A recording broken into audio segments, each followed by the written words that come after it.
On today's episode of Real Life Pharmacology, I'm going to talk about proton pump inhibitors.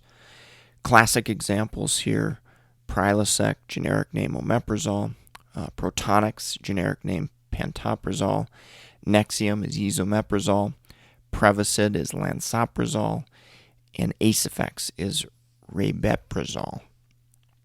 Now, common uses for these agents: they can help prevent stomach acid, or they reduce the amount of stomach acid produced. So any type of gastric ulcer, duodenal ulcer, any type of GI ulcer can be helpful for that. Heartburn, GERD, GI prophylaxis you may see, so patients on NSAIDs, steroids, higher risk anticoagulants that may put patients at higher risk of GI bleed. You may see it used for stress ulcer prophylaxis in a acute care ICU type setting.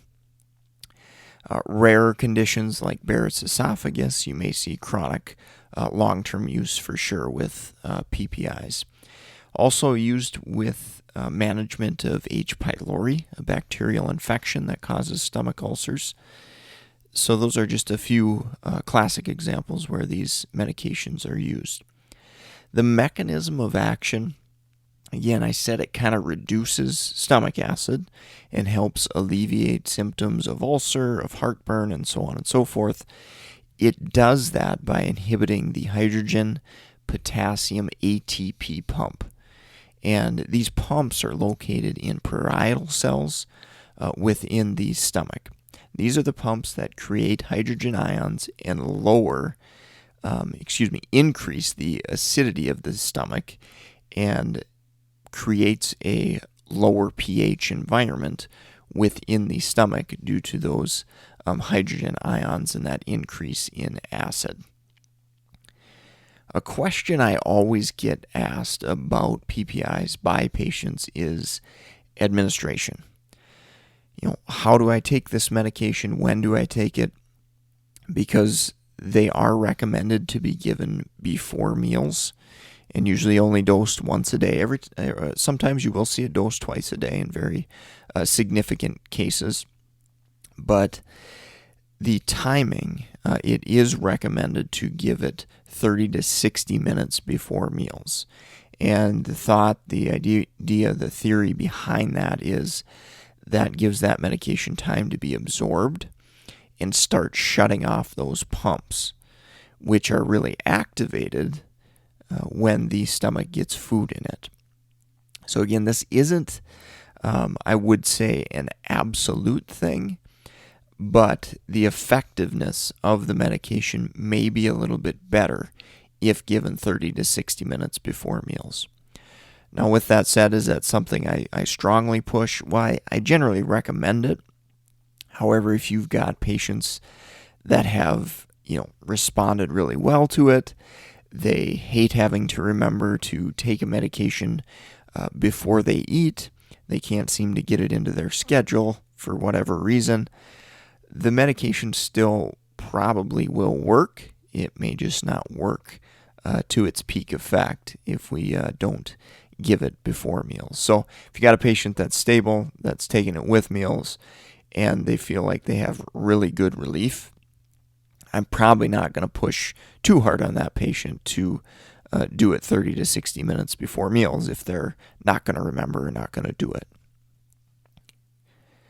Now, I do want to talk about adverse effects and risks, but I'm going to do that after we take a break from our sponsor. Whether you're a nurse practitioner, nurse, pharmacist, pharmacy student, med student, meded101.com has a growing list of great resources to help with board exam preparation, as well as becoming better at medication management and pharmacology.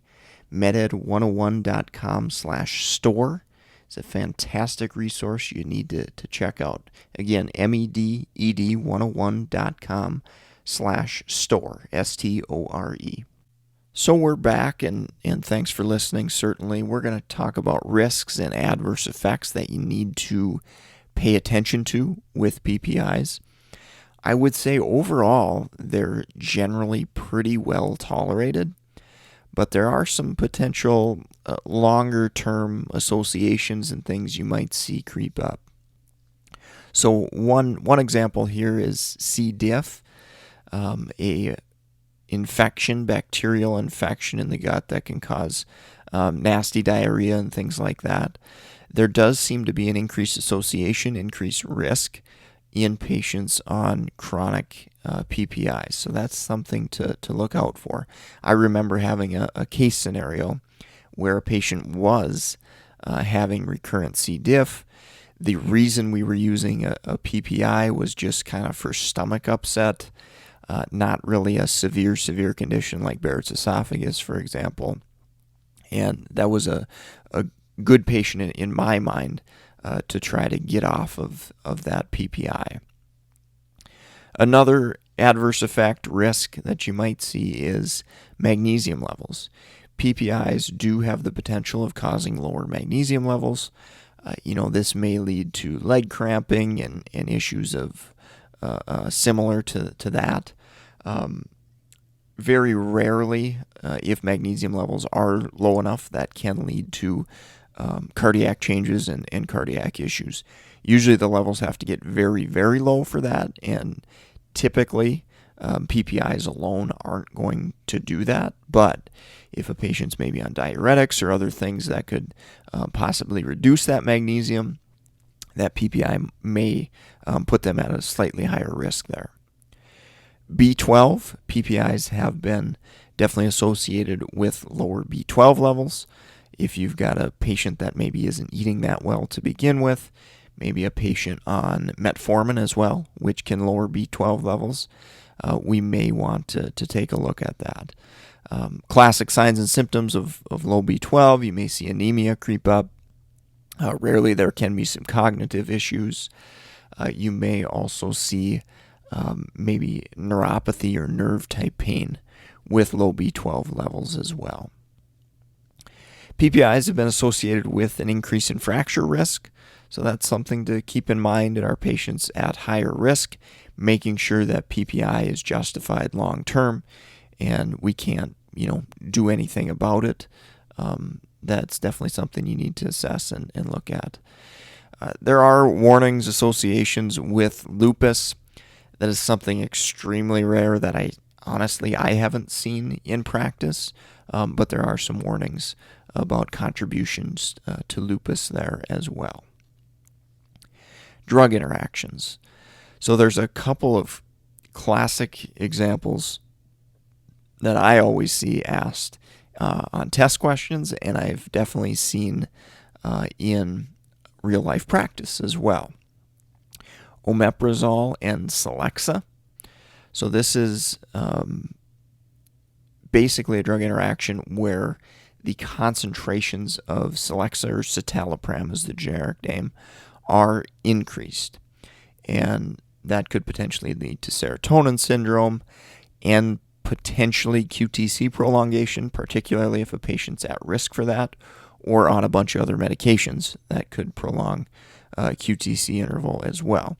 I'll talk a little bit more, obviously, about serotonin syndrome in antidepressants, where we use those SSRIs more commonly, and break that down a little bit further in that section. But again, omeprazole specifically, there is a warning dose limitation in use with citalopram, and you really want to limit that dose to 20 milligrams if possible.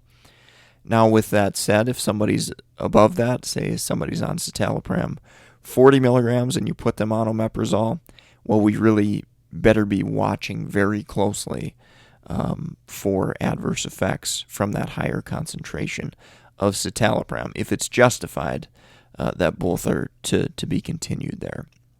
We can also look at the omeprazole. Can we do something different? Can we do an H2 blocker? Is this really necessitate a PPI in the situation we're using that omeprazole for? And assess the omeprazole too. The other classic interaction that has a lot of clinical controversy is clopidogrel. So this is a blood thinner used post-MI to help prevent another heart attack, used with stenting.